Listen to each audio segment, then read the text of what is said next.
जय श्री राम।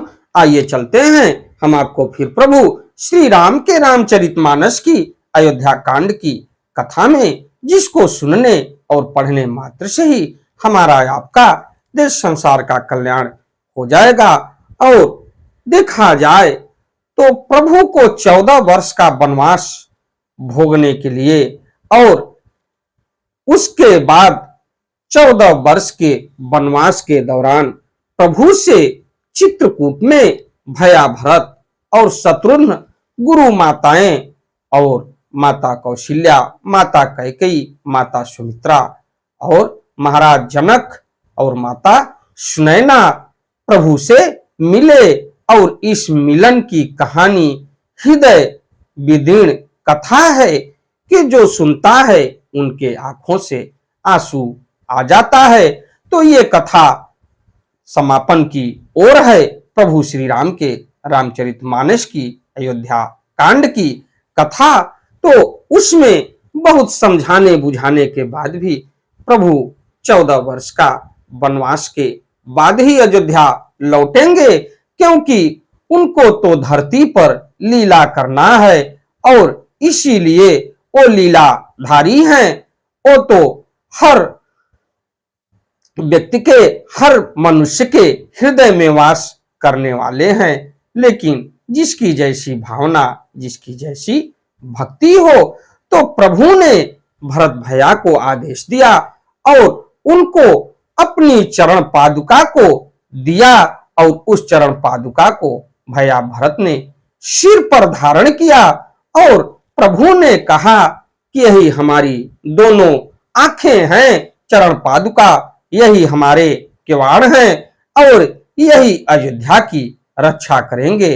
और भैया भरत उस खड़ाऊ को लेने के बाद दोनों भाइयों ने माताओं से सामान प्रेम से बार बार मिलजुल कर उनको पहुंचाया। भरत जी और राजा जनक जी के दलों ने घोड़े, हाथी और अनेकों तरह की सवारियां सजाकर प्रस्थान किए अपने अपने नगर के लिए।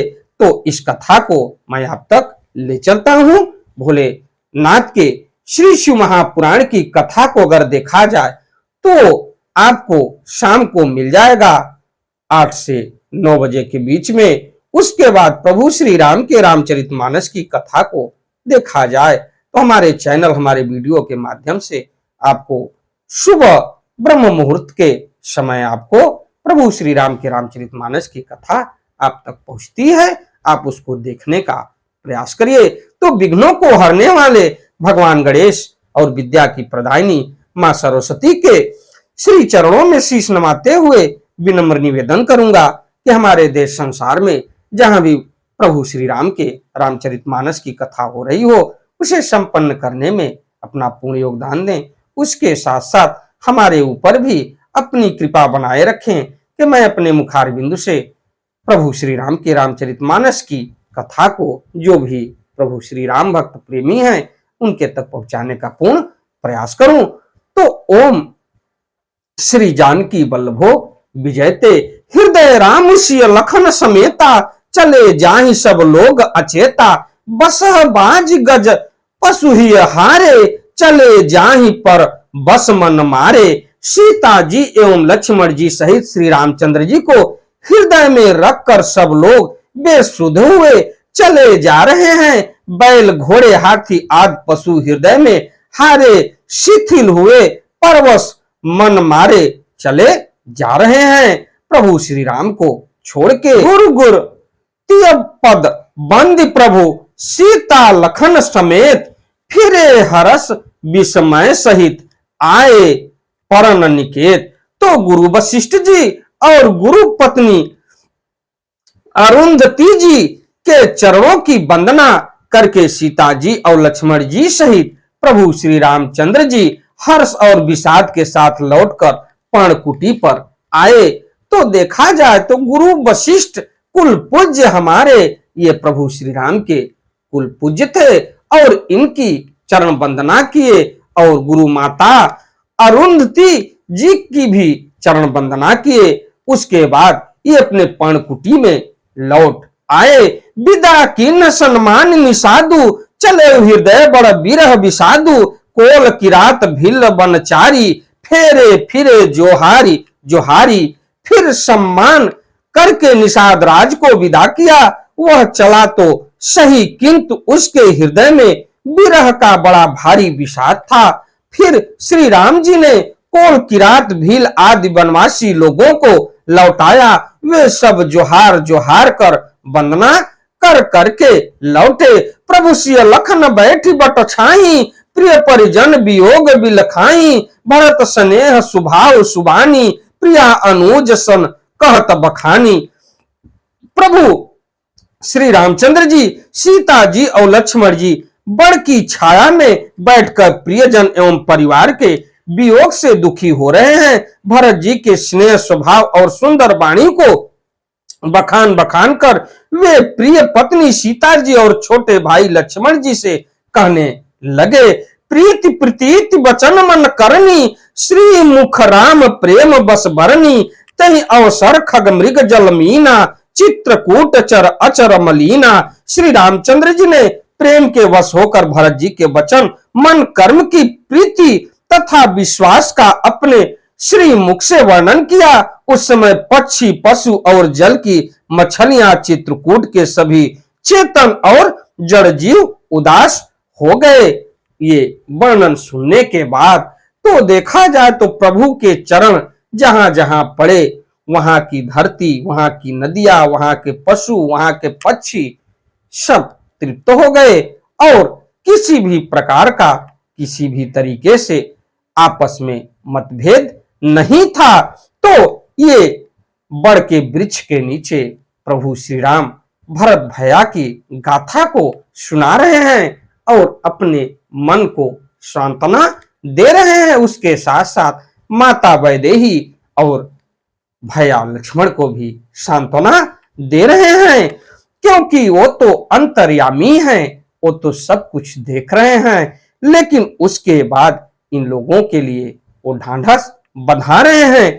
तो विबुद्ध बिलो की दशा रघुबर की, बरस सुमन कही गति घर घर की, प्रभु प्रणाम कर दीन भरोसो, चले मुदित मन डर न खरोसो। तो श्री रघुनाथ जी की दशा देखकर देवताओं ने उन पर फूल बरसाकर अपनी घर घर की दशा कही, दुखड़ा सुनाया। प्रभु श्री रामचंद्र जी ने उन्हें प्रणाम कर आश्वासन दिया। तब वे प्रसन्न होकर चले और मन में जरा सा भी डर न रहा। ये देखा जाए तो प्रभु ने सभी देवताओं को आश्वासन दिया और वो अपने प्रण पर अडिग रहे, क्योंकि वो तो नर रूप में धरती का संतुलन बिगड़ने न पाए, इसी के लिए उनका अवतार हुआ। तो सानुज सिय समेत प्रभु राजत परन कुटीर, भगत ज्ञान वैराग्य जन सोहत धरे शरीर। छोटे भाई लक्ष्मण जी और श्री सीता जी समेत प्रभु श्री रामचंद्र जी पर्णकुटी में ऐसे सुशोभित हो रहे हैं मानो वैराग्य भक्ति और ज्ञान शरीर धारण करके शोभित हो रहे हो। मुनि महिषुर गुरु भरत भुआलु, राम बिरह सब साजु बिहालु, प्रभु गुण ग्राम गणत मन माही, सब चुपचाप चले मन मग जाही। मुनि ब्राह्मण गुरु वशिष्ठ जी, भरत जी और राजा जनक जी सारा समाज श्री रामचंद्र जी के विरह में विह्वल है। प्रभु के गुण समूहों का मन में स्मरण करते हुए सब लोग मार्ग में चुपचाप चले जा रहे हैं, कोई किसी से कुछ कह नहीं रहा है। जमुना उतर पार सब भयऊ, सो बासरु बिनु भोजन गयऊ, उतर देव सरि दूसर बासु, राम सखा सब कीन्ह सुपासु। तो पहले दिन सब लोग यमुना जी उतर कर पार हुए, वह दिन बिना भोजन के ही बीत गया। दूसरा मुकाम गंगा जी उतरकर गंगा पार श्रृंगवेरपुर में हुआ।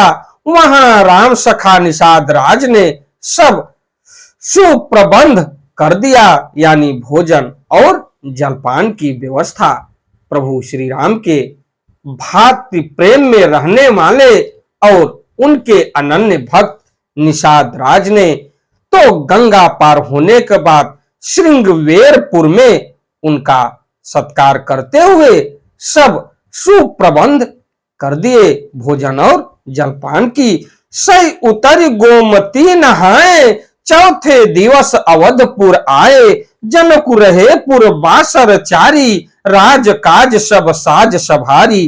फिर सही उतरकर गोमती जी में स्नान किया और चौथे दिन सब अयोध्या जी जा पहुंचे। जनक जी 4 दिन अयोध्या जी में रहे और राजकाज एवं सब साज सामान को संभाल कर वो आगे क्या भरत भैया को आदेश करते हैं राजपाट के विषय में।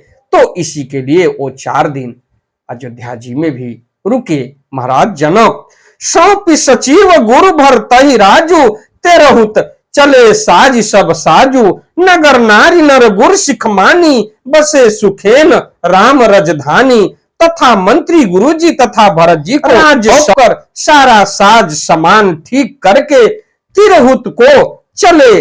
नगर के स्त्री पुरुष गुरु जी की शिक्षा मानकर श्री रामचंद्र जी की राजधानी अयोध्या जी में सुखपूर्वक रहने लगे। राम दरस लगी लोग सब, करत नेम उपवास, तज तज भूषण भोग सुख, जियत अवधि की आस। तो सब लोग श्री रामचंद्र जी के दर्शन के लिए नियम और उपवास करने लगे। वे भूषण और भोग सुखों को छोड़कर अवध की आशा पर जी रहे थे। सचिव सुसेवक भरत प्रबोधे, निज निज काज पाई सिख ओधे, पुण्य सिख दिन बोल लघु भाई, सौंपी सकल मातु सेवकाई। तो भरत जी ने मंत्रियों और विश्वासी सेवकों को समझाकर उद्यत किया। वे सब सीख पाकर अपने अपने काम में लग गए। फिर छोटे भाई शत्रुघ्न जी को बुलाकर शिक्षा दी और सब माताओं की सेवा उनको सौंपी। छोटे भाई शत्रुघ्न को माताएं की, जो भी माता कौशल्या, माता कैकेयी और माता सुमित्रा को उनके ऊपर जिम्मेदारी दी सेवा करने के लिए। तो ब्राह्मणों को बुलाकर भरत जी ने हाथ जोड़कर प्रणाम कर अवस्था के अनुसार बिना और निहोरा किया कि आप लोग ऊंचा नीचा छोटा बड़ा अच्छा मंदा जो कुछ भी कार्य हो उसके लिए आज्ञा दीजिएगा, संकोच न कीजिएगा। तो इस कथा को मैं आप तक आगे पहुंचाने का पूर्ण प्रयास करूंगा अपने वीडियो अपने चैनल के माध्यम से, क्योंकि थोड़ी सी तबीयत हमारी अस्वस्थ है, इसलिए आगे की कथा मैं आप तक नहीं पहुंचा सकता। अगली कथा को मैं लेके आप तक फिर मिलूंगा। हमारी वीडियो हमारी कथा आपको अच्छी लगे तो वीडियो को लाइक करिए, शेयर करिए, चैनल को सब्सक्राइब करिए, बेल आइकन दबाना न भूलिए, जिससे हमारी कोई भी महत्वपूर्ण धार्मिक वीडियो आप तक शीघ्र पहुंचे। अगली कथा में मैं प्रभु श्री राम के आज्ञा अनुसार भरत भैया किसको किस तरह की कैसी जिम्मेदारी देते हैं अयोध्या के 14 वर्ष की रक्षा के लिए, इस कथा को मैं आगे आप तक पहुंचाने का पूर्ण प्रयास करूंगा। चलते चलते एक बार प्रेम से बोलिए प्रभु श्री राम की जय हो।